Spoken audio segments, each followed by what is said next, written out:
क्यों नहीं दिखाई दे रहा, वो अब भी ये कह रहा है कि उसके फौज की गश्त जारी रहेगी। इन तमाम पहलुओं पर आज करेंगे तफसील से बात, तो चलिए शुरू करते हैं आज का मुद्दा।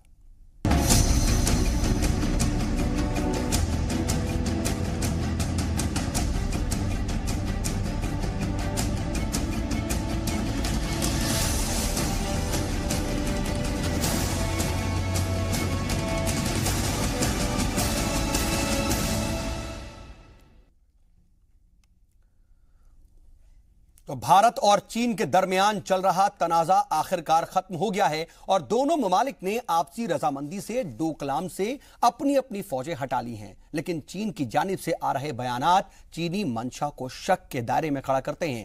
एक खुसूसी रिपोर्ट आपको दिखाते हैं, उसके बाद इसी पर होगी बातचीत की शुरुआत।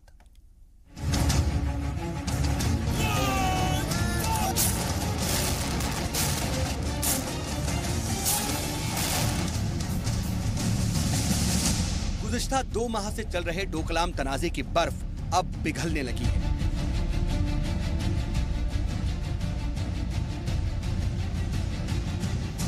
दोनों ममालिक ने डोकलाम में तैनात अपनी फौजों को हटाने का ऐलान कर दिया है, जो भारत की सफारती जीत है। भारत के वज़ारत खारजा ने कहा कि भारत और चीन डोकलाम से अपनी फौज जल्द हटाने पर राजी हो गए और डोकलाम से फौज हटनी शुरू भी हो गई है। हालांकि चीन के वज़ारत खारजा की तर्जुमान शून यिंग के बयान में कहा गया है कि सरहद पर हालात बदले हैं, इसीलिए जमीनी हालात की बुनियाद पर चीन जरूरी एडजस्टमेंट और तैनाती करेगा। लेकिन वहां पर चीन का दबदबा बरकरार है और चीन अपनी गश्त जारी रखेगा। भारत की फौज और उसके औजार भारत की सीमा में लौटाए जा चुके हैं। चीन की फौज ने इसकी तस्दीक की है। तारीखी सरहद के जज्बातों के मुताबिक चीन अपनी दावेदारी बरकरार रखेगा। जैसा मैंने बताया, क्योंकि सरहद पर हालात बदल गए हैं, चीन जमीन पर हालात की बुनियाद पर जरूरी एडजस्टमेंट और तैयारी करेगा। वाज़ेह हो कि 3 से 5 सितंबर को चीन में ब्रिक्स ममालिक की कॉन्फ्रेंस होनी है, जिसमें वजीर आजम नरेंद्र मोदी हिस्सा ले सकते हैं। ऐसे में माना जा रहा है और सवाल ये उठ रहा है कि क्या चीन पर दीगर ममालिक का दबाव था जिससे वो इस फैसले पर राजी हुआ। इससे पहले जापान ने भारत की हिमायत करते हुए कहा था कि चीन टेबल पर मसले का हल निकाले। इसके अलावा अमेरिका का रुख भी भारत के फेवर में था, जिससे बैनुल अक़वामी सतह पर भारत की साख बढ़ी है। चीन अच्छी तरह से जानता है कि भारत से दुश्मनी मौजूदा हालात में दुरुस्त नहीं है। ब्रिक्स को देखते हुए, चाइना की नवंबर में इलेक्शंस को देखते हुए, इंटरनेशनल दबाव को देखते हुए, पूरी दुनिया में चाइना इसके ऊपर अलग थलग पड़ रहा था, एक एक्सपेंशनिस्ट और एरोगेंट देश के रूप में उभर रहा था। उसका मीडिया लाफिंग स्टॉक बन गया था, जो बार बार उसकी सरकार धमकी दे रही थी। दुनिया उसके ऊपर हंसना शुरू हुई थी, हिंदुस्तान की मैच्योरिटी की सराहना कर रही थी। ये तमाम चीजों को देखते हुए चाइना ने और हिंदुस्तान ने फैसला किया कि दोनों सेनाएं एक ही समय इकट्ठी हट जाए। डोकलाम पर भारत की जीत के पीछे पीएम मोदी का सफारती मास्टर स्ट्रोक है, जिससे चीन मुंह के बल गिर गया है। देश के यशस्वी प्रधानमंत्री नरेंद्र मोदी जी की नीतियों की उनकी कूटनीतिक जीत है। जिस प्रकार से उन्होंने चीन के रवैये को डील किया, पहली बार आपने ऐसा देखा होगा कि भारत को डराने वाला इतना मजबूत देश पीछे हटने को मजबूर हुआ है। दोनों देशों के बीच में जो बातचीत हुई है, उससे एक टकराव की स्थिति टली है। स्थिति का लाभ उठाने के लिए एक इसका ऐसा हल निकले जिससे दोबारा ये परिस्थिति दोनों पड़ोसियों के बीच में पैदा ना हो। भारत अपनी आन से समझौता करने वाला मुल्क नहीं है। भारत ने डोकलाम के मामले पर हर बार बातचीत से हल निकालने की कोशिश की है। ऐसे में एक बार फिर चीन ने भारत के सामने घुटने टेक दिए हैं। ब्यूरो रिपोर्ट, जी सलाम। तो फिलहाल तो डोकलाम की जो बर्फ है वो पिघल चुकी है और बातचीत से हल निकल गया है और इसका जो बेहतर रास्ता निकाला गया वो ये निकाला गया कि दोनों ही जो फौजें हैं वो एक साथ पीछे हट जाएं। लेकिन क्या इसका आगे भी कुछ असर होगा और क्या इसका डिप्लोमेटिक असर पूरे बैनुल-अक़वामी सतह पर भी हिंदुस्तान की जो एक तस्वीर है उसको और ज्यादा मकबूल और उसका और ज्यादा वकार बढ़ाएगा? ये तमाम अपने आप में पहलू हैं, लेकिन इन सब के बीच एक सवाल यह भी रह जाता है कि आखिर चीन ने जो ये कदम उठाया है, क्या हम उस पर आगे भी मुस्तकबिल में भरोसा कर सकते हैं या फिर एक बार ड्रैगन जो है किसी और रास्ते से घूम करके हमें कहीं ना कहीं नुकसान पहुंचाने के लिए आ जाएगा? बहरहाल तमाम पहलू हैं और इन तमाम पहलुओं पर हम तफसील से बातचीत करेंगे। हमारे साथ बातचीत के लिए स्टूडियो में खास पैनल जुड़ गया। अपने मेहमानों से आपका तारुफ करा देते हैं। हमारे साथ इस वक्त स्टूडियो में 3 खास मेहमान हैं। हमारे साथ रिटायर्ड कर्नल डॉक्टर तेज टिक्को साहब हैं। इसके अलावा JK त्रिपाठी साहब हमारे साथ मौजूद हैं जो कि साबिक सफीर यानी कि फॉर्मर डिप्लोमेट हैं, और हमारे साथ political analyst professor Rajveer Sharma साहब हैं। आप सभी मेहमानों का खुसूसी इस्तकबाल प्रोग्राम में। और राजवीर शर्मा साहब, मैं सबसे पहले बातचीत की शुरुआत आपसे करना चाह रहा हूं। एक पॉलिटिकल एनालिस्ट के नाते आप इस पूरे मामले को किस तरह से देखते हैं? जब से ये तनाजा 2017 की हम बात करें, अगर हम जून के शुरुआती हफ्ते की बात करें, तब से लेकर के अब तक जो इस सूरत हाल बनती रही, उसके बाद जो अब ये कहा जा रहा है कि मामला हल हो गया है, किस तरह से आप देखते हैं और इसका मुस्तकबिल पर क्या असर पड़ेगा? देखिए, मुझे 2-3 बातें इसमें कहनी हैं। एक तो ये कि भारत एक ऐसी शक्ति के तौर पर उभरा है इस सारे विवाद में, जो एक मैच्योर नेशन और एक स्टेट्समैन की पॉलिटिक्स होती है, इसके तौर पर उसकी एक्सेप्टेंस पूरे ग्लोब में, पूरी दुनिया में बढ़ी है। एक तो ये मैं कहना चाहता हूँ। दूसरा ये कि चीन और जितने भी हमारे पड़ोसी देश हैं, उनको मैसेज एक इस विवाद के सुलझने से गया है, वो ये कि भारत सभी देशों की सॉवरेनिटी की, इंटीग्रिटी की इज्जत करता है और वो चाहता है कि सभी देश तरक्की करें। तो सभी देशों की तरक्की में यकीन भी रखता है भारत, लेकिन अपने देश की सॉवरेनिटी, यूनिटी और इंटीग्रिटी और डिफेंस की कॉस्ट पर नहीं कर सकता है। ठीक है। और तीसरी बात यह कि चीन ने जो समझौता किया है वो बदलती हुई परिस्थितियों में किया है। आपने ध्यान दिया होगा कि 2003 में और फिर 2010 में जो सेंट्रल मिलिट्री कमीशन है चीन का जी, उसने एक 3 प्रकार की वार स्ट्रेटेजी बनाई। और वो 3 प्रकार की जो वार स्ट्रेटेजी थी वो ये थी कि मीडिया वार, साइकोलॉजिकल वार और लीगल वार। चीन इन तीनों ही युद्धों में हार गया। चीन ने कोशिश की मीडिया वार से भारत को डराने की। चीन ने कोशिश की कि एक साइकोलॉजिकल वार के हथियारों का और पूरे सेनाओं का अभ्यास जगह जगह पर करना, इससे और उनको धमकी देना मीडिया के थ्रू भी, अन्यथा भी, कि पाकिस्तान अभी हिंदुस्तान को 1962 नहीं भूलना चाहिए। इस प्रकार की एक साइकोलॉजिकल वार भी उन्होंने चलाई। और तीसरी उन्होंने एक लीगल वार चलाई कि हिंदुस्तान जो है वो इंट्रूड कर रहा है चीन की टेरिटरी में, जबकि वो सच्चाई नहीं थी। मुझे लगता है ये तीनों प्रकार की जंग चीन हारा और इसलिए उसके ऊपर दबाव बढ़ा। दूसरी बात मैं ये कहना चाहता हूं कि ब्रिक्स एक ऐसा सम्मेलन जो कि चीन में हो रहा है और जिसकी बहुत बड़ी तैयारी चीन ने की है, उसमें अगर भारत न जाए तो वो सम्मेलन होगा ही नहीं, क्योंकि उनके चार्टर में ये लिखा हुआ है कि अगर एक भी सदस्य सम्मेलन को अटेंड नहीं करता है तो सम्मेलन नहीं हो सकता है। यहीं पर सर खदशा एक पैदा हो जाता है कि अगर ब्रिक्स को लेकर के ये कदम उठाया गया तो ब्रिक्स के बाद क्या फिर से एक बार वही काम नहीं? ये केवल ब्रिक्स की बात नहीं है। ब्रिक्स एक फैक्टर है, नहीं एक बड़ा फैक्टर, लेकिन बार बार कहा जा रहा है बड़ा फैक्टर है।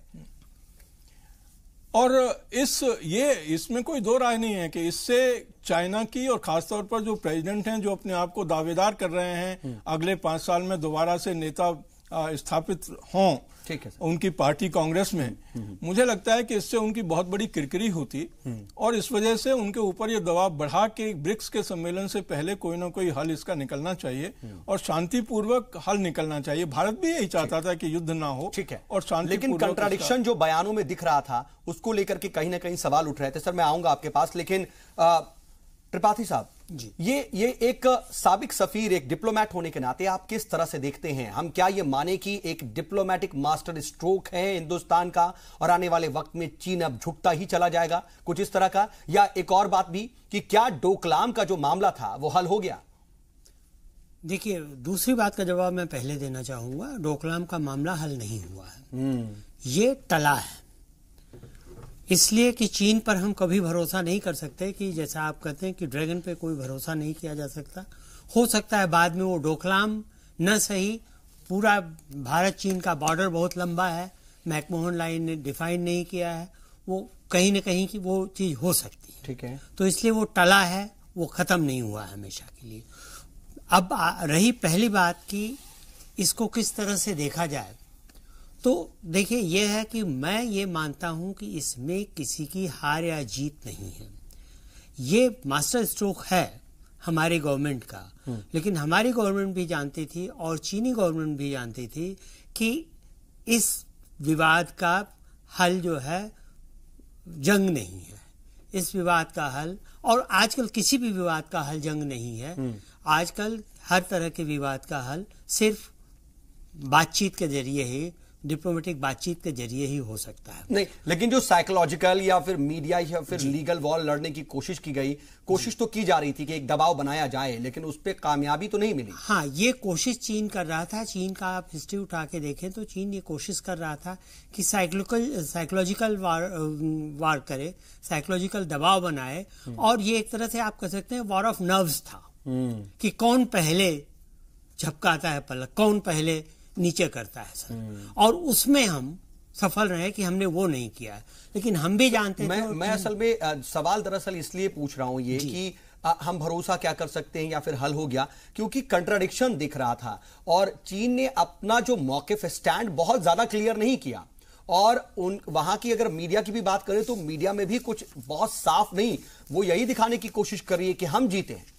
देखिए, चीन इसलिए अपना स्टैंड नहीं क्लियर कर रहा था कि सीधी बात है कि चीन को अपने डोमेस्टिक कॉन्स्टिट्यूंसी को फीड करने के लिए कुछ न्यूज देनी थी, अपने घरेलू कॉन्स्टिट्यूंसी को फीड करने के लिए कुछ न्यूज देनी थी, क्योंकि अभी जैसा कि बताया गया कि आगे अभी इलेक्शन है, और इलेक्शन में 3 ग्रुप हैं वहां कम्युनिस्ट पार्टी के, जिसमें कि प्रेसिडेंट का ग्रुप बहुत बड़ा नहीं, शायद सबसे कमजोर ग्रुप है। तो उनको ये दिखाना है कि देखिए हम भी कुछ कर रहे हैं, और इसीलिए चीन ने बड़ी सूक्ष्मता से, देखिए बड़ी बारीकी से एक चीज कही है। चीन ने ये नहीं कहा कि हम रोड नहीं बनाएंगे, उन्होंने रोड पे आज जो बयान आया उस पर यह कहा है कि ये मौसम पे निर्भर करेगा। बिल्कुल, मौसम और कह रहे हैं हमारी गश्त जारी रहेगी। हाँ, सबका क्या मतलब?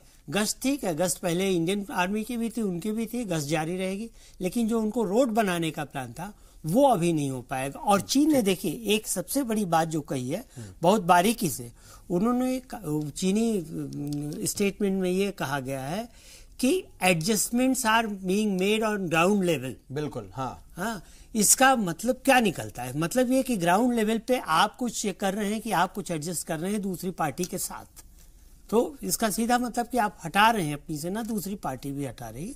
लेकिन अब चीन उसको ये मंजूर स्वीकार नहीं करना चाहता, क्योंकि अभी अगर चीन ये कहेगा हाँ हमने तो उनके कम से कम घरेलू जो मामलात हैं उसके मद्देनजर वो साफ साफ ये नहीं कह सकता। बिल्कुल नहीं। लेकिन टिक्कू साहब, एक रिटायर्ड कर्नल होने के नाते ये जो पूरी एक्सरसाइज थी उसको किस तरह से देखते हैं आप? और एक बात ये भी कि जहां पर डोकलाम में हिंदुस्तान की फौज खड़ी थी, अगर हम इंटरनेशनल बॉर्डर को देखें तो वो हमारा इलाका नहीं था, भले ही वो चीन का नारा हो, लेकिन हम कहीं ना कहीं अपनी सरहद के बाहर थे। चीन ने उसको लेकर के ऐतराज जताया, लेकिन हमारा जो मौकिफ लगातार रहा गवर्नमेंट का, उसके बाद जो अब हालात हो रहे हैं उसको किस तरह से देखते हैं? देखिए, सबसे पहले मैं आपको बता दूं, जो ये बात कही गई यहाँ पर कि 2003 में people central military central commission जो चाइना का है, उन्होंने एक स्ट्रैटेजी बनाई है जिसमें वॉरफेयर का एक और अंग वो होगा साइकोलॉजिकल, मीडिया और लीगल वॉरफेयर। मैं समझता हूं कि चाइना ने इसको कहीं ना कहीं टेस्ट करना था और उन्होंने बखूबी इसको टेस्ट किया, क्योंकि अगर आप देखें चाइना का एक्सटर्नल अफेयर्स मिनिस्ट्री और उनका मिलिट्री से स्टेटमेंट अगर 2 आती थी तो ग्लोबल टाइम जो उनका मीडिया है उनसे 15 स्टेटमेंट आती थी। इनफैक्ट हाइप हो गया था ये मीडिया से ज्यादा। तो आप देख सकते हैं, और लीगली उन्होंने इस बात को सेल आउट करने की कोशिश की पूरी दुनिया को कि भैया ये तो इलाका इनका इंडिया का तो है ही नहीं है, ये तो भूटान का इलाका है। उन्होंने बल्कि बोला भी आप थर्ड कंट्री में कैसे जा रहे हो, हम तो फिर कश्मीर में आएंगे। तो उन्होंने लीगली, साइकोलॉजिकली और मीडिया की तरफ से जो भी वॉरफेयर के असूल थे उन्होंने आजमाए। ये अलग बात है कि दुनिया ने उनकी बात नहीं मानी। तो इस वजह से आप जो कह रहे थे कि उन्होंने आज ऐसी स्टेटमेंट दी है, इंडिया ने डिलिबरेटली उनको एक एस्केप रूट दिया है, क्योंकि इंडिया भी नहीं चाहता इस वक्त जंग हो, लेकिन इंडिया अपनी बात पर डटा रहा। और मुझे लगता है डिप्लोमेटिकली, मेरी नजर में, यहाँ तो त्रिवेदी साहब बैठे हैं पुराने डिप्लोमेट, मुझे लगता है इंडिपेंडेंस के बाद अगर आप हमारी इंडियन डिप्लोमेसी को देखेंगे, 71 वॉर शुरू होने से पहले जो डिप्लोमेटिक विक्ट्री हुई, बाद में नहीं, शुरू वॉर होने से पहले, उसके मुकाबले की डिप्लोमेटिक विक्ट्री है। क्यों? क्योंकि देखिए चाइना एक जबरदस्त इकोनॉमिक और मिलिट्री पावर बन चुका है। चाइना का आजकल किस किस कंट्री से एशिया के अंदर झगड़ा हो रहा है, पाकिस्तान को छोड़कर तकरीबन सभी देशों से, Philippines, South Korea, Japan, Vietnam, Malaysia, South China Sea में, नॉर्थ कोरिया से चलो उसको तो खैर वो ट्रेड काफी ज्यादा, को हम छोड़ देते 2 मिनट के लिए। तो चाइना ने इन देशों को यह बताना था कि इंडिया जैसे पावर को हम दबा रहे हैं, देखो हमने उनको मजबूर किया विड्रॉ करने में, तुम कौन हो, मैसेज भेजना चाहता था। लेकिन वो इस मैसेज को भेजने में नाकामयाब हुआ है और अब उन्होंने सैल्वेज करना था, ब्रिक्स को सैल्वेज करना था। लेकिन त्रिपाठी साहब ये बताइए, ये तमाम कोशिशें कर रहा है। अब एक तरफ हम ये देख रहे हैं कि हमारा एक मास्टर स्ट्रोक था, लेकिन कहीं ना कहीं चीन भी अपनी हिकमत अमली में वो कामयाब रहा, वो जो चाहता था वो उसने भी वो हासिल किया। नो, किसमें कामयाब रहा? वो नहीं कामयाब रहा। मैं सॉरी 1 मिनट में आपका लेता हूं। देखिए वो रोड बनाना चाहते थे, रोड नहीं बन रहा है। दूसरा, वो नोरसा नाला के पास पेट्रोलिंग पहले भी करते थे, वो करते जाएंगे, उसमें कोई दो राय, उनके पेट्रोल आते हैं वहां तक।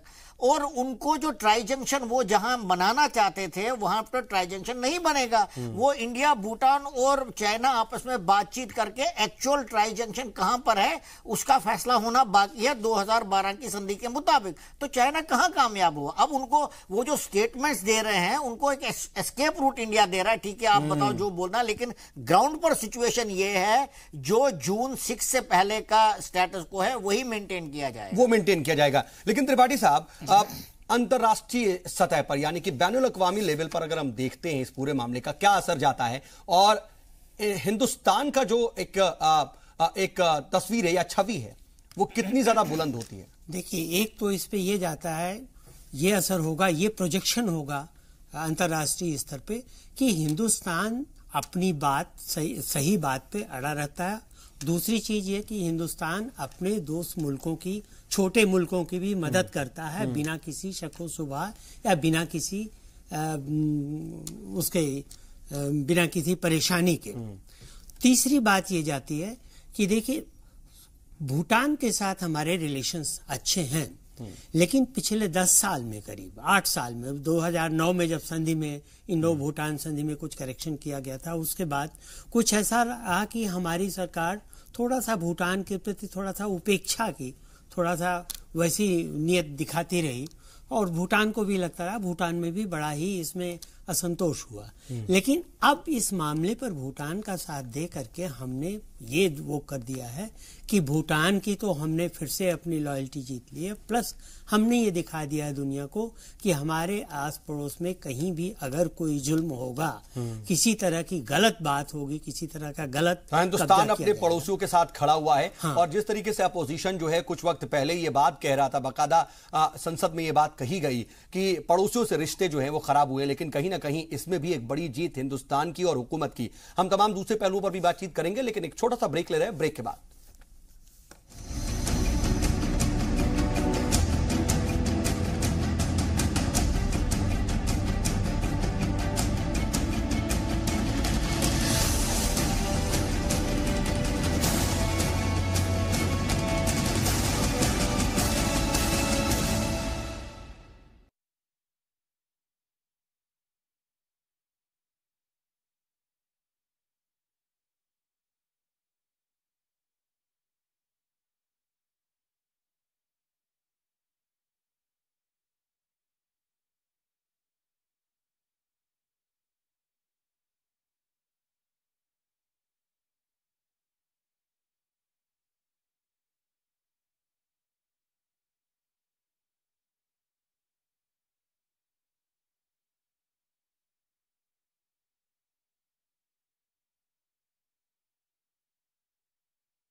तो बात डोकलाम की कर रहे हैं और बता रहे हैं कि हिंदी चीनी भाई भाई, जी हां, कम से कम डोकलाम को लेकर के इस वक्त जो भी तनाजा था वो हल हो गया है।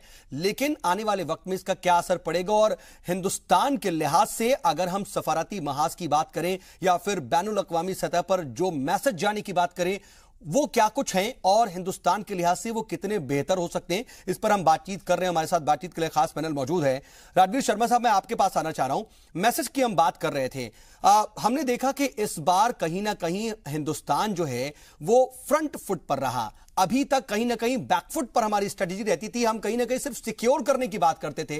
फर्स्ट टाइम शायद हम इस तरह से इस स्टैंड पर रहे और हमारी ये जीत हुई। इसका मैसेज क्या जाता है एशिया रीजन में बैनुल अक़वामी सतह पर? इसके 3-4 मैसेज बड़े साफ हैं। एक मैसेज तो अपने जो एशिया रीजन के देश हैं उनके लिए है कि भारत अपने जिन कंट्रीज के लिए भी साथ जाता है उनका साथ कभी छोड़ेगा नहीं और उनकी जिम्मेदारी निभाने की ताकत भारत में है। इससे जो हमारे नेबरिंग कंट्रीज हैं और एशियन रीजन के कंट्रीज हैं उनका विश्वास भारत के ऊपर बढ़ा है और हमारी साख बढ़ी है।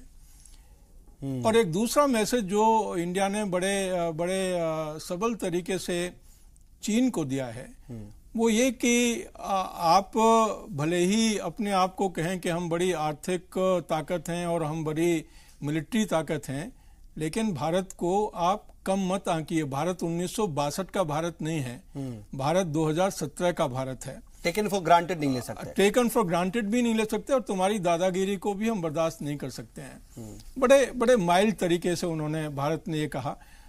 तीसरा मैसेज ये है कि भारत कभी भी हॉकिश स्टैंड नहीं लेता है, एक मैच्योर स्टैंड लेता है। जहां एक और उन्होंने जो चीन का मीडिया था या चीन के जो और हॉकिश स्टेटमेंट्स आ रहे थे, जैसे ग्लोबल टाइम्स के कहा कि 15 स्टेटमेंट एक दिन में दे देना, भारत ने कभी ऐसी हॉकिश एटीट्यूड अपनाई नहीं। लेकिन साथ में ये बात सच है कि भारत ने इस बार जितनी प्रिपेयर्डनेस दिखाई कि अगर कल को चीन अपनी हरकत से बाज नहीं आता है और खुदा न करे कि वो आक्रमण कर दे, तो भारत उस आक्रमण का जवाब देने के लिए पूरे तरीके से तैयार रहे। इसकी तैयारियां भारत ने लगातार की और पूरे बॉर्डर पर की, केवल डोकलाम में नहीं, जो लद्दाख से लेकर के और अरुणाचल प्रदेश तक जितना बॉर्डर हमारा लगता है चीन के साथ, उस पूरे बॉर्डर पर भारत की तैयारी पूरे तरीके से थी। इसको चीन समझ गया था कि इस तरीके से हम कोई भी अगर आक्रमण करेंगे तो भारी नुकसान चीन का होगा और हो सकता है कि इस बार उनको 1967 में जैसे मुंह की खानी पड़ी थी वैसे ही इस बार धन की इसमें ब्रिक्स ने और बदलते हुए मौसम ने भी कुछ रोल निभाया है। इसमें तो कोई दो राय नहीं, इसमें कोई दो राय नहीं है कि बहुत सारे फैक्टर्स ने काम किया। जैसे मैंने कहा ना कि एक तो उनका फेलियर था कि उनकी जो तीनों स्ट्रेटेजीज थी वो नाकाम हो गई, वो बेअसर हो गई। जो मीडिया वार था वो भी, और जो साइकोलॉजिकल वार था वो भी, और लीगल वार था वो भी। पूरे ग्लोब में, पूरे रीजन में चीन जो है वो अकेला पड़ गया इस पूरी विवाद में। अगर आपने देखा होगा तो रूस भी चुप्पी साध गया, रूस ने कुछ नहीं बोला। जापान ने खुला भारत का समर्थन किया। रूस अमेरिका ने भी अप्रत्यक्ष रूप से भारत का समर्थन कर दिया। ये जो आपका मंगोलिया है और जो बोट्सवाना जैसा, हालांकि दूर का देश था, लेकिन उन्होंने भी चीन को बता दिया कि कहीं ना कहीं जो है वो चीन ये सब भी देख रहा था कि वो अलग थलग भी पड़ रहा है और इंटरनेशनल लेवल पर भी उसकी साख गिर रही है। इन सब के भी वजह से बहुत ज्यादा दबाव था। लेकिन जेके त्रिपाठी सर, अगर हम भारत और चाइना दोनों के लिहाज से देखें और पॉजिटिविटी और नेगेटिविटी को हम देखें, तो भारत के लिहाज से क्या क्या पॉइंट्स हैं जो उसके फेवर में जाते हैं और चाइना के लिए क्या क्या पॉइंट्स नेगेटिविटी में जाते हैं इंटरनेशनल लेवल पर और इस एशिया रीजन में? भारत के हिसाब से तो एक चीज ये फेवर में भारत के जाती है कि दुनिया को ये पता चल गया है कि भारत जो है अपनी ओर से आक्रमण नहीं करता, अपनी सीमाएं बढ़ाने की कोशिश नहीं करता, और भारत अपने दोस्तों को या अपने पड़ोसी मुल्कों को, पड़ोसी ममालिक को, उनकी अगर कोई दिक्कत होती है तो उसमें मदद करने के लिए आगे आता है। ये सबसे बड़ा मैसेज गया है। दूसरा जो सबसे बड़ा मैसेज गया है कि अब हिंदुस्तान इस पोजीशन में है कि वो सिर्फ अपने बारे में ही नहीं सोचेगा, इंटरनेशनल लेवल पे, रीजनल लेवल पे वो ग्लोबल नहीं तो कम से कम रीजनल प्लेयर का रोल बखूबी अदा कर सकता है। चाइना के लिए जो नेगेटिव बात गई, पहली चीज तो ये गई कि ये शायद पहला मौका है जब चाइना की इस धमकी या गीदड़ भभकी या जो भी कहें, उससे चाइना को मुंह की खानी पड़ी है, चाइना को सफलता नहीं मिली है। दूसरी चीज ये हुई है कि जो पड़ोसी देश छोटे छोटे थे, नेपाल, भूटान और बर्मा, बांग्लादेश, इनको भी एक मैसेज गया है कि हमारा खैरख्वाह खाली चीन नहीं है, क्योंकि चीन ही सिर्फ हमें मदद नहीं कर सकता, ऐसी बात नहीं है, हिंदुस्तान भी है जो कि शायद अपने कम स्वार्थ के साथ मदद कर सकता है। नेपाल को भी कुछ हम मैसेज देने में कामयाब रहे? जी बिल्कुल। अभी आपको याद होगा कि चीन ने नेपाल की बड़ी पेशकश की थी कि एक बहुत बड़ी ट्रेन लाइन, रेलवे लाइन बनाने की, जिसमें चीन सारा खर्चा उठाएगा और वो शायद वहां से नेपाल से तिब्बत को जोड़ने की बात थी। उसी दौरान हमने भी नेपाल के साथ पेशकश की, लेकिन हमारी पेशकश का उतना पैसे के हिसाब से उतना बड़ा नहीं था। हमारा ये था कि जनकपुर से इंडिया को जोड़ने वाली जो रेलवे लाइन बेकार पड़ी है, रेलवे सर्विसेज बेकार पड़ी, उनको हम फिर से जिंदा करें। लेकिन इससे ये मैसेज तो निश्चित जाता है नेपाल को भी कि भारत एक भरोसेमंद मुल्क बन करके उभरा है, क्योंकि बीच में बात ये उठ रही थी कि चूंकि नेपाल एक लैंडलॉक्ड कंट्री है, उसकी सारी जरूरियात जो हैं वो हिंदुस्तान के थ्रू पूरी होती हैं, इसलिए कहीं न कहीं ये हो रहा था कि नेपाल में एक तबका ये भी सोच रहा था कि हिंदुस्तान हमें ब्लैकमेल कर रहा है या हिंदुस्तान मोनोपोलाइज कर रहा है। वो चीज अब नहीं होगी। अब नेपाल में भरोसा और बढ़ा है जी हिंदुस्तान के प्रति, ठीक है। लेकिन कर्नल टेक्कू, ये जो अगर हम फौजी महाज पे यानी फौजी मोर्चे पर देखें तो इसमें कोई दो राय नहीं कि आज के वक्त में दोनों ममालिक जो हैं वो जंग नहीं चाह रहे थे, लेकिन चाइना ने कहीं ना कहीं मिलिट्री एक्सरसाइज भी की, उसकी तरीके से वो बाकायदा साइकोलॉजिकल प्रेशर डालने की कोशिश कर रहा था। लेकिन अगर हम देखते हैं तो कहीं ना कहीं बहुत ज्यादा कमियां चाइना की फौज के अंदर और तमाम जगहों पर करप्शन से लेकर के तमाम दूसरी जो पॉइंट्स हैं वो मौजूद नजर आती हैं। जी देखिए, एक्चुअली एक पहलू को तो बिल्कुल अनदेखा किया गया है। आपकी डिप्लोमेसी तभी कामयाब हो सकती है जब तक आप उसको मिलिट्री स्ट्रेंथ से बैकअप नहीं करेंगे। बिल्कुल। और इस परिप्रेक्ष्य में जो डोकलाम में हो रहा था, जून से लेकर अभी तक 72 दिन हुए कम से कम, क्योंकि हमारी मिलिट्री चुंबी वैली में बहुत स्ट्रांग पोजीशन में थी। पहले तो टैक्टिकली हम सुपीरियर ग्राउंड में थे, क्योंकि हम रिज के ऊपर थे और वो चुंबी वैली में उनको सड़क बनानी थी, तो हम वैसे ही डोमिनेट कर रहे थे। लेकिन जिस प्रकार से हमने पिछले 30-35 दिन में हमारे 3-4 डिवीजन उस इलाके में हैं, उनको मोबिलाइज करके अपनी अपनी पोजीशनों में लगा दिया, चाइना को भी ये बात समझ में आ गई कि आप अभी इंडिया कोई पुश ओवर नहीं है, तो मिलिटरीली इतना स्ट्रांग है कि आप बेहतर है कि जंग न हो।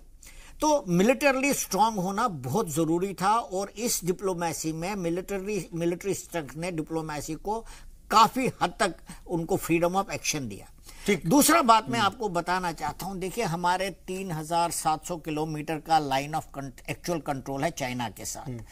हमारे पास, मुझे लगता है, मेरी असेसमेंट के मुताबिक हमारे पास 2 साल और हैं, क्योंकि मुझे लगता है ये मामला भी अगले 1-2 साल में नहीं उठेगा। बिल्कुल।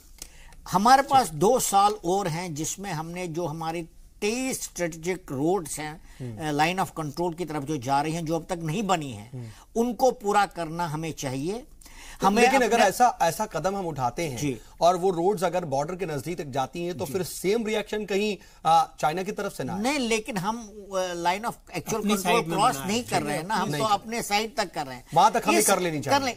ये जो इन्होंने जो किया था, वो जो ट्राई जंक्शन, तीनों मुल्कों के बीच में ट्राई जंक्शन पॉइंट जो नियुक्त हुआ है, उसको क्रॉस कर रहे थे, और ऐसी जगह क्रॉस कर रहे थे जहां से कि सिलीगुड़ी कॉरिडोर सिर्फ 33 किलोमीटर रहता। मतलब अगर अगर वो मिसाइल वहां करते या लॉन्ग रेंज आर्टिलरी भी लगाते तो वो आपको सिलीगुड़ी कॉरिडोर इस्तेमाल नहीं करने देंगे, तो आपके 8 स्टेट जो नॉर्थ ईस्ट में वो कट जाएंगे। तो ये तो जबरदस्त थ्रेट थी। इनफैक्ट इसी प्रोग्राम में हमने क्लियरली ये बताया था इंडिया के पास कोई विकल्प है ही नहीं, चाइना को वहां रोड किसी भी हालत में बनने नहीं देना है, और इंडिया इस बात पर डटा रहा, और चाइना को जो है पूरे विश्व में उसकी इमेज को डेफिनेटली इससे चोट लगी। जेके त्रिपाठी सर, मैं देख रहा था कि आपके पास भी इसको लेकर के कुछ डिटेल्स थी कि कहीं ना कहीं चाइना भी ये समझ रहा था कि कहीं ना कहीं अंदर खाने उसमें भी कुछ कमियां हैं, जिसको लेकर के वो बहुत ज्यादा फ्रंट फुट पर नहीं आ पाया। जी बिल्कुल। मैं आपको बताना चाहूंगा कि अमेरिका में एक रिपोर्ट पब्लिश हुई थी 2015 के आखिरी हिस्से में, जो जिसका तकरीबन 1.5 साल पहले चाइना सिक्योरिटी रिव्यू कमीशन ने रिपोर्ट पब्लिश की थी। उसके हिसाब से उन्होंने बताया था कि चाइनीज फौज में बहुत ज्यादा कमियां हैं। दो तरह की कमियां, एक तरह की तो इंस्टीट्यूशनल लेवल पे, एक तो बहुत ज्यादा करप्शन है इंस्टीट्यूशनल लेवल पे चाइनीज फौज में, उनका कमांड स्ट्रक्चर आउटडेटेड है, उनके क्वालिटी ऑफ पर्सनल उनकी बेहतरी नहीं हुई है, प्रोफेशनलिज्म की कमी हो उनमें। और दूसरा उन्होंने ये कहा कि जो कॉम्बैट लेवल है उस पे उनकी मिलिट्री ट्रांसफॉर्मेशन जो वो करना चाह रहे थे पिछले 6 साल से, वो अभी कंप्लीट नहीं हो पाई है। It is far from completion. Logistic weakness है, इनसफिशिएंट स्ट्रेटेजी है, एयरलिफ्ट कैपेबिलिटीज कम है, limited number of special mission aircraft हैं। ये सब चीजें भले ही रिपोर्ट 1.5 साल पहले की, अगर ये कमियां हैं, इन सब कमियों के बावजूद इतनी बड़ी हिमाकत जो है वो बार बार क्यों करता है? डोकलाम में दखल अंदाजी वो क्यों करता है? किस बुनियाद पर वो कर लेता है? या फिर वो स्ट्रेटेजिकली कहीं ना कहीं वो जान रहा है कि वो जो पोजीशन है डोकलाम की वो बहुत ज्यादा इंपॉर्टेंट है? नहीं, इसकी एक बहुत वजह, मैं थोड़ा इंटरवीन करता हूं। इसकी सबसे बड़ी वजह ये थी कि डोकलाम का जो मसला था वो डायरेक्टली इंडिया का नहीं था, वो भूटान का था। और चाइना पिछले 10 साल से कोशिश कर रहा है भूटान के साथ डिप्लोमेटिक रिलेशंस एस्टैब्लिश करना, लेकिन भूटान उनके साथ डिप्लोमेटिक रिलेशन एस्टैब्लिश नहीं कर रहा है, क्योंकि उनकी फॉरेन पॉलिसी इंडिया डील करता है, इंडिया चलाता है। तो ये एक तरीका था उनके लिए भूटान को बताने का कि इंडिया आपको नहीं बचा सकता है, बेटर है आप हमारे साथ रिलेशनशिप एस्टैब्लिश करो।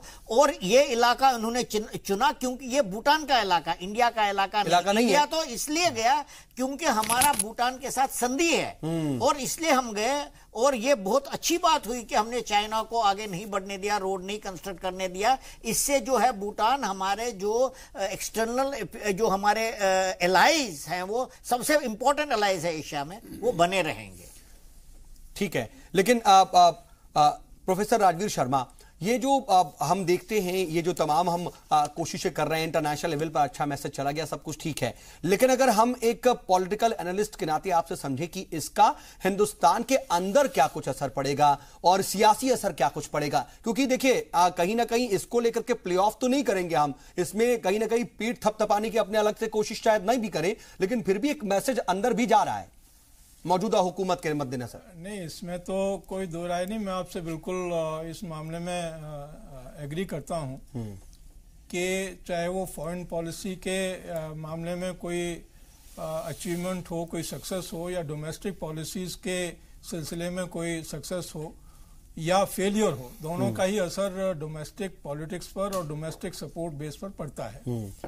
भारत की जो जनता है उसके जो एक आम रिएक्शंस हुए हैं, उस रिएक्शन से भी ये लगता है कि हमारी जो जनता है वो ये मानती है कि सरकार की जो ये नीति रही है एक सही निर्णय लेने की, एक डिटरमिन्ड स्टैंड लेने की, उसमें सफलता मिली है। एंड देयरफॉर अगर आप इसको समर्थन या उसके तराजू में तोलें तो मुझे लगता है कि इसमें सरकार को अपर हैंड कहीं ना कहीं मिलेगा। हाँ। लेकिन मैं दो बातें और भी आपके साथ ये लाना चाहता हूं कि चीन बड़े दिनों से 1962 से ही ये स्थापित करने की कोशिश कर रहा था कि हमने भारत को अगर धूल चटा दी तो बाकी जो छोटे छोटे देश हैं वो क्या मायने रखते हैं। मुझे लगता है कि कहीं ना कहीं इस पर बहुत बड़ी रोक लगेगी और चीन जो पिछले कुछ दिनों से एक किस्म की कोल्ड वार भारत के साथ चलाए हुए है, उस कोल्ड वार का भी जवाब हिंदुस्तान ने दिया है। कोल्ड वार ये थी कि चीन चाहता है कि किसी भी तरीके से, चूंकि उसका एकमात्र राइवल उनको ये लगता है कि भारत है, for occupying the position of the leader in the region, वो एकमात्र सत्ता बनना चाहता था, लेकिन एकमात्र सत्ता बनने के दबा के रखना चाहता था, हाँ, दबा के रखना चाहता था, और ये चाहता था कि था। बाकी जिस तरीके से हैं उसी स्टैंड पर हिंदुस्तान भी रहे, और उसी स्टैंड पर हिंदुस्तान रहे, और उसकी एक सबजुकेशन की जो नीति है उसका कहीं ना कहीं असर हो। हिंदुस्तान ने ये बता लेकिन दिया, कम से कम इस महाज पर, इस मोर्चे पर तो चीन को बैकफुट पर लाकर के खड़ा कर दिया है इस वक्त हिंदुस्तान ने। बहरहाल और तो कुछ और तमाम पहलू हैं सर, मैं उस पर भी आऊंगा आपसे, और जो आप बात पूरी करना चाह रहे हैं वो भी हम करेंगे, लेकिन एक और छोटे से वक्फे का वक्त है, जल्द लौटते हैं, उसके बाद बातचीत को आगे बढ़ाते हैं।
तो डोकलाम तनाज़े की बर्फ तो पिघल गई, लेकिन कितने दिनों के लिए, यह सवाल छोड़ गई। और हिंदुस्तान के पास कितना मौका है, और इस वक्त जो हिंदुस्तान का मौक़िफ़ सामने आया, जिस तरीके से स्टैंड पर अपने डटा रहा है हिंदुस्तान, ये एक बड़ी सिफारती जीत तो है, लेकिन इसका चाइना पर क्या वाकई मॉरल प्रेशर पड़ेगा, ये तमाम जो पहलू हैं जिस पर हम बातचीत कर रहे हैं। हमारे साथ बातचीत के लिए खास पैनल मौजूद है। जेके त्रिपाठी साहब, देखिए साउथ एशिया रीजन में अगर हम डिप्लोमेटिक लेवल पर बात करें, हिंदुस्तान अमेरिका का जो इस वक्त रुख नजर आ रहा है, या जिस तरीके से जापान ने सीधे सीधे हिमायत कर दी, इन सब को देखते हुए क्या साउथ एशिया रीजन में पीएम मोदी एक हीरो बनकर के उभर रहे हैं, और साउथ एशिया रीजन के कहीं ना कहीं वो एक बहुत मजबूत लीडर है?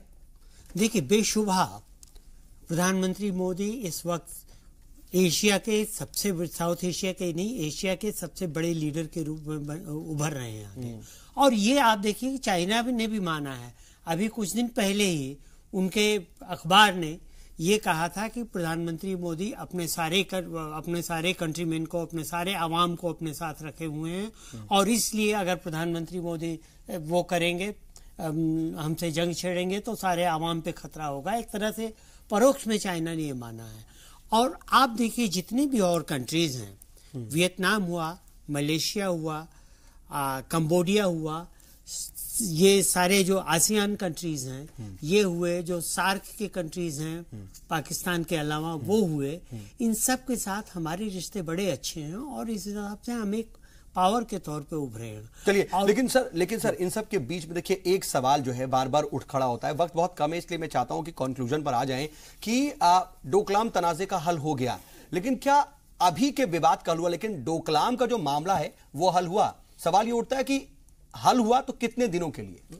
देखिए, ये अभी हल नहीं हुआ है, ये एक तरह से टल गया है। क्योंकि मैं आपको बताऊं कि 1996 में भी डोकलाम का विवाद हुआ था।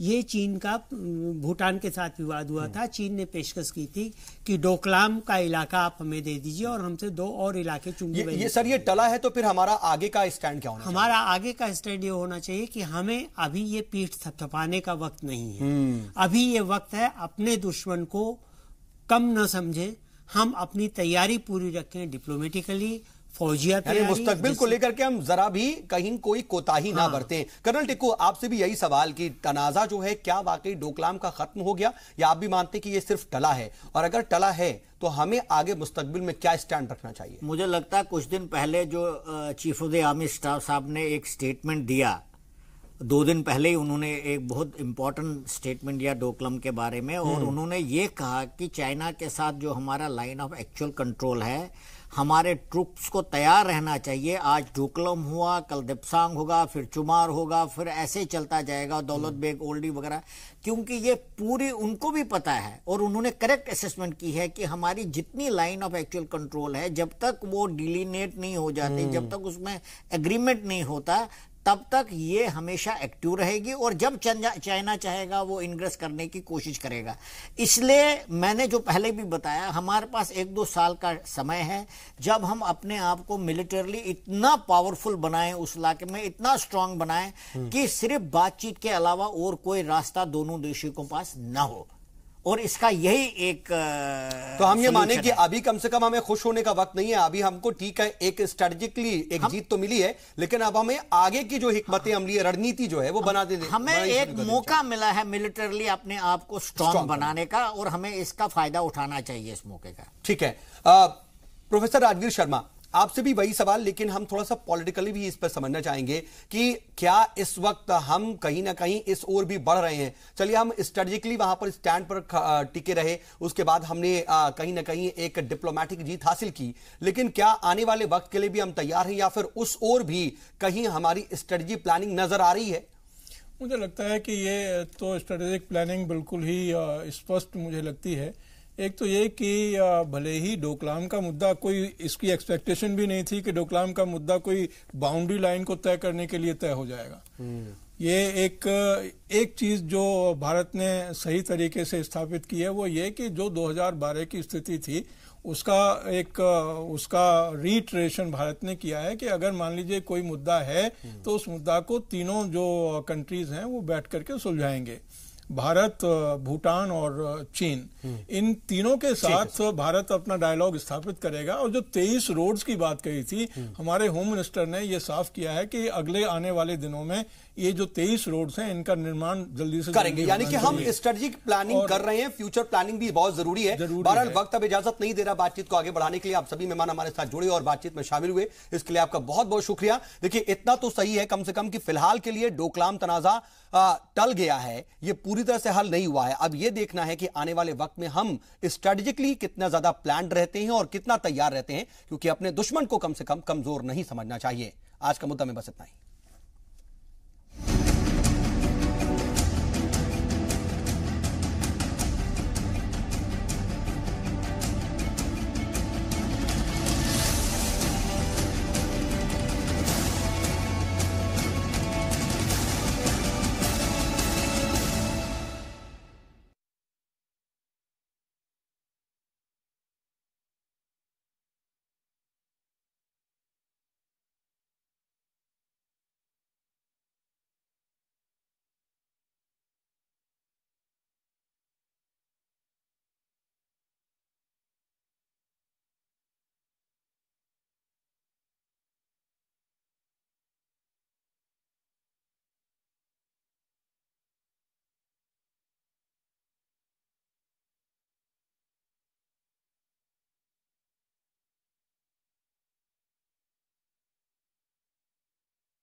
आदाब नाजरीन, खैर मकदम में आपका जी सलाम में और आपके साथ मैं हूं सऊद मोहम्मद खालिद। जी सलाम पर वक्त हो गया है सलाम हिंदुस्तान का, जिसमें आपको कराएंगे आज दिन भर की तमाम बड़ी खबरों से बाखबर।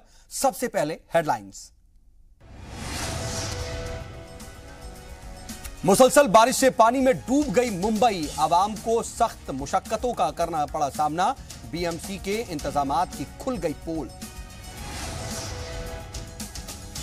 राजस्थान के उदयपुर को पीएम मोदी की बड़ी सौगात, 15,000 करोड़ की लागत वाली स्कीमों का रखी संगे बुनियाद। कोटा की चंबल नदी पर बन रहे हैंगिंग ब्रिज का भी किया इफ्तिताह।